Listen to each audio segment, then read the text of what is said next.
Hey everybody and welcome to Keyboard Skills Pro. My name's Tom and I'm a professional musician based here in the United Kingdom.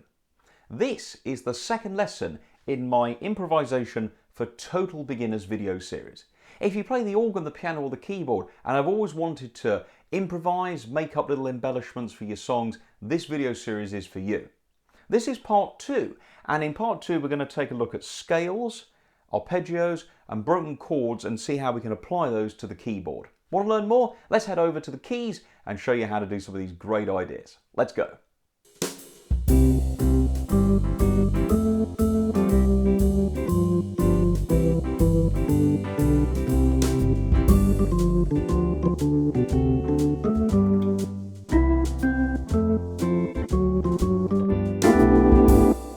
So here we go with lesson number 2 in Improvisation for Total Beginners. Now, if you've landed here on this video, you might want to check out the first lesson in which we take some really simple ideas in getting you into improvising. Now, for this lesson, you're going to need the bonus PDF for Improvisation for Total Beginners Lesson 2. Now, to get this, you need to head over to patron.com, and if you'd like to sign up and help support Keyboard Skills Pro's video production schedule, please do sign up there using the silver level. You can then download the bonus PDF for this lesson and also get access to a whole range of other material as well. So let's begin with Twinkle Twinkle Little Star. And what we've done in this lesson is we've expanded into the full piece of music. So let's first of all play through the original melody one more time.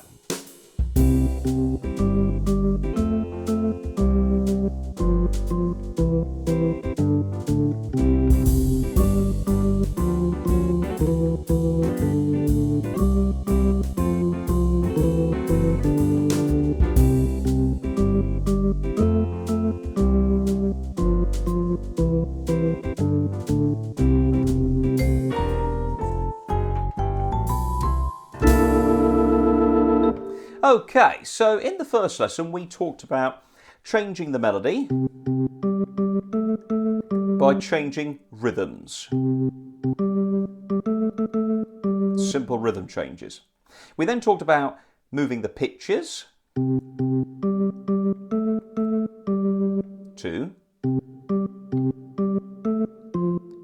And then we talked about mixing that all together. And also using the notes that are not found in the chord, the passing notes. And those were some of the basic ideas. Now in this second lesson, we're going to talk about scale patterns, arpeggios, broken chords, and mixing those ideas together. So we just heard there the original Twinkle Twinkle Little Star melody. And for those of you who've got the PDF sheet, you'll notice we've changed some of the chords from the first lesson. We've got D7s and Fs just to make it a little bit more interesting. Now, let's take the opening improvisation line. Here's example number 1. Okay, so I've done a little scale there, look.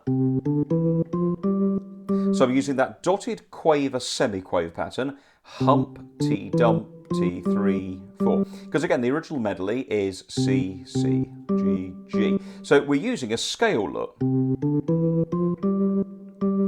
And that works really well. So we're stepping up half a scale to the G, and then I'm going to use a little half scale, well, a quarter of a scale, I suppose.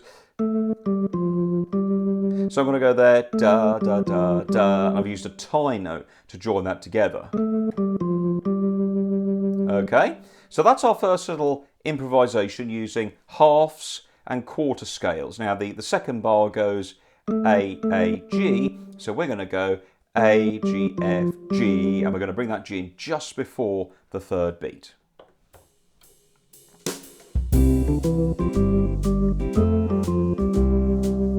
Okay, that sounds really good. We can still hear the Twinkle Twinkle tune, but it's now got a nice little scale pattern on it. Now, the next 2 bars go. Okay, so that's pretty simple in the original, lots of crotchets. Now, one thing that the composers often use are things called sequences, where you take a melodic idea, a combination of pitch movements and rhythm patterns, and you descend or ascend with them but moving them down one note at a time. So in this case, I'm going to go, you think about the melody, it's sequencing, 2 there, drop down 1, drop down another 1, and it's repeating each time, isn't it? Now a slightly more interesting version of that would be to do this. Okay, so what am I doing there? Well, I'm doing little quarter scales, look, walking down, F, E, D, that dotted quaver, semi-quaver pattern. And then we start on the E, and then we go to the D, which goes to the B, and that pushes it back to middle C. Okay, so that is really nice. A little use of just simple scales. I mean, everybody, whether you've had piano lessons or organ lessons, or at some point in your life, you will have played a scale, even without realising it.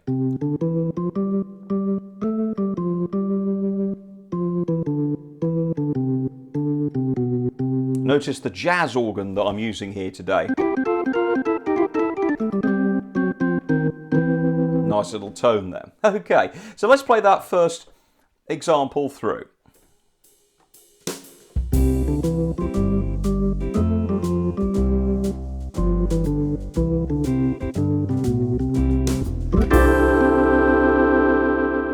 Okay, so that's now starting to sound really good. Now, if I was improvising, I wanted to do something not too technical, I would use some little scales like that just to make that interesting.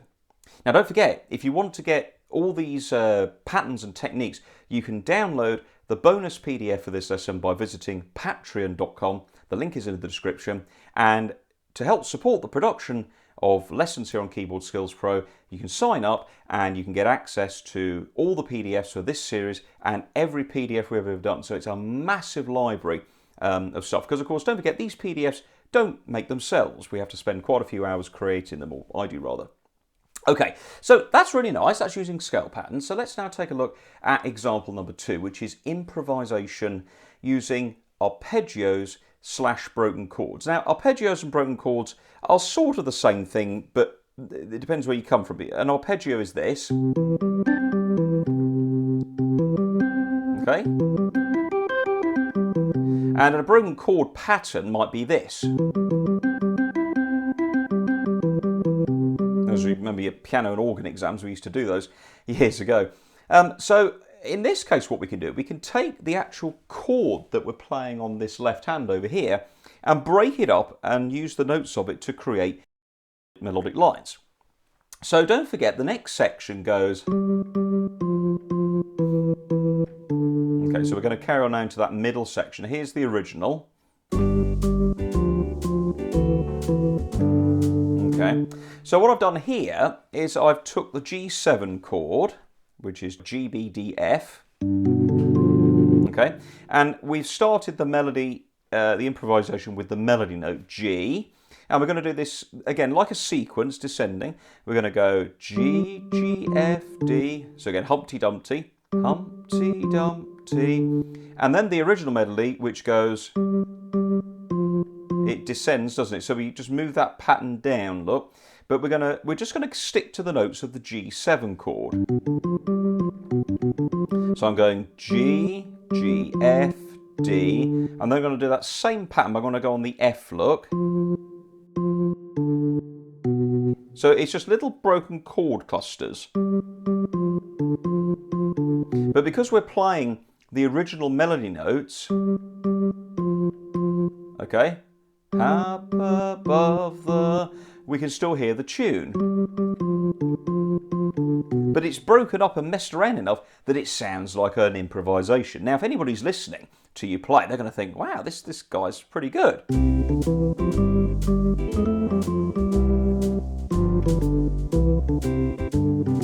Next bit.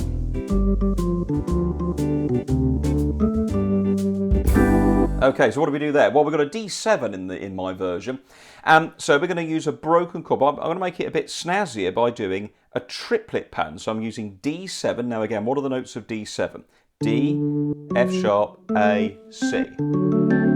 Okay, so again, that's the root chord. It's in its simplest form. And so I can use the C, the D, and the A. I can leave the F sharp out. I'm going to use all of them. So I've got 3 crotchets here. in a triplet group, so that's 3 crammed into the time of 2, 1 and then just go to a simple G. It's nice to finish your improvisation. D7. Okay. Now the next 2 bars, which take us to the end of the middle. Okay. We're going to come up here now, and I'm going to use a nice broken arpeggio coming down.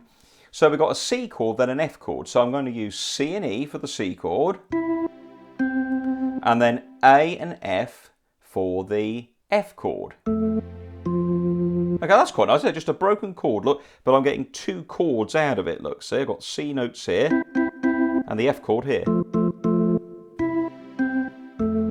Because although you're improvising, you still really want your melody notes to match the actual chords you play. I mean, sure, when jazz organists do this,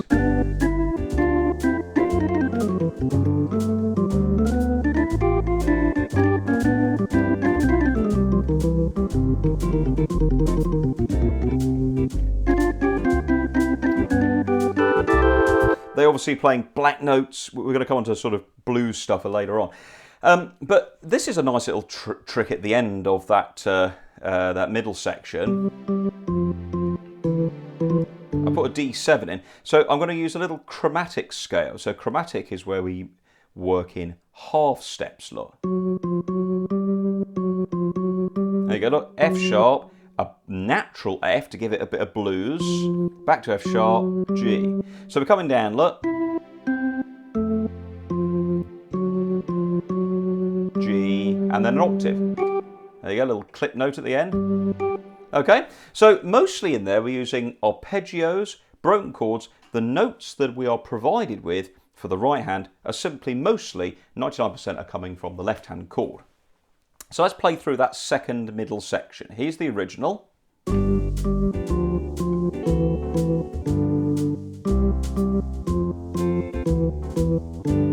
And the improvised version with the arpeggios, broken chords, and a little bit of chromatic scales. 1, 2, 3, 4.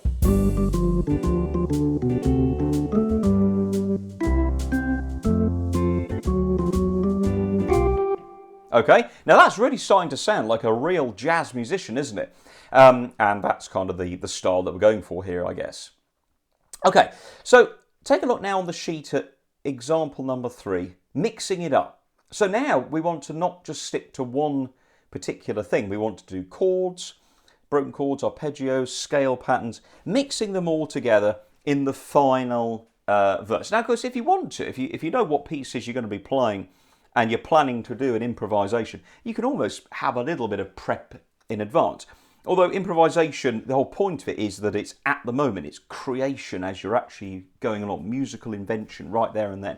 But if you want to make a few notes of, first section, scales, second, arpeggios, third, reprise of the main theme, the head, as they call it in jazz, you can obviously mix it up, make a few notes, but don't put too much down because then it makes it predictable what's going to happen. Now, you don't want to stifle your creative juices from flowing. So here's the last little bit of the tune, folks.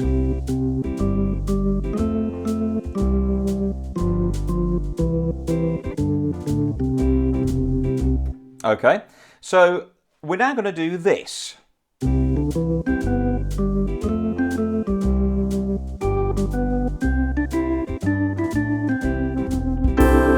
Okay, so what do we do there? Well, we mixed it up a little bit. So we did at the beginning, we did C, D, E, little scale, then jump to a C, and then I've put a B in, look. Now, I know what you're all going to be saying, whoa, hang on a minute, Tom, there's no B in a C chord. Well, there is if I'm talking about C major 7. So I could argue there that B adds a 7th from the scale to the chord. So a little scale, look, jump to C, the C is in the C chord, the G is in the C chord. Oh look, there's just crotchets in, look, Humpty Dumpty 3, 4. Then the F chord, A, C, A, G. Again, that G coming in, look, before the C chord.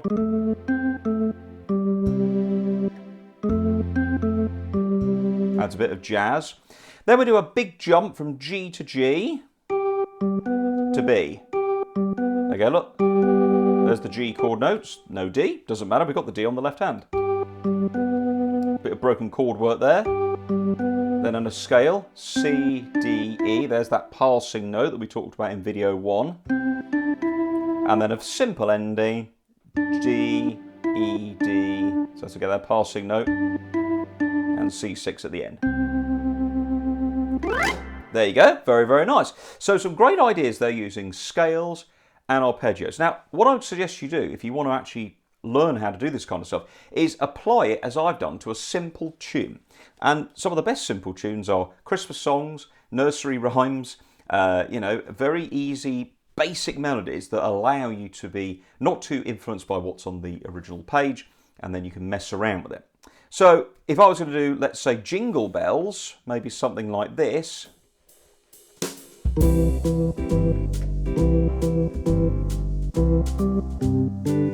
It's a very simple melody.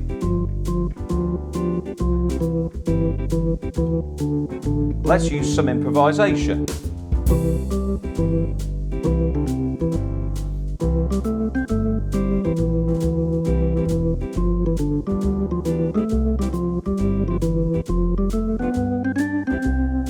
There you go, scales, broken chords, arpeggios, and that was just made up. Now, I don't know what I just did then, because it's over. I've got an idea what I did. I could jot it down. I know I did a scale, but try recording it, and then if you want to, you could have a go at maybe transcribing what you did. But just dive in, get your hands dirty. It's all good fun. Thanks ever so much for watching, folks. Take care of yourselves. Hope you're all safe and well at this time. It's a wet, rather brisk day here in England today. But hopefully we've brought a bit of sunlight and warmth into your home with some fun there on improvisation. Organs, pianos, keyboards, try it out, guys. It is awesome. If you've never done it before, this video series will help hopefully give you some ideas to get you started. My sincere thanks to you all. Take care, and my very best wishes. Enjoy improvising, and I'll see you in the next video. All the very best.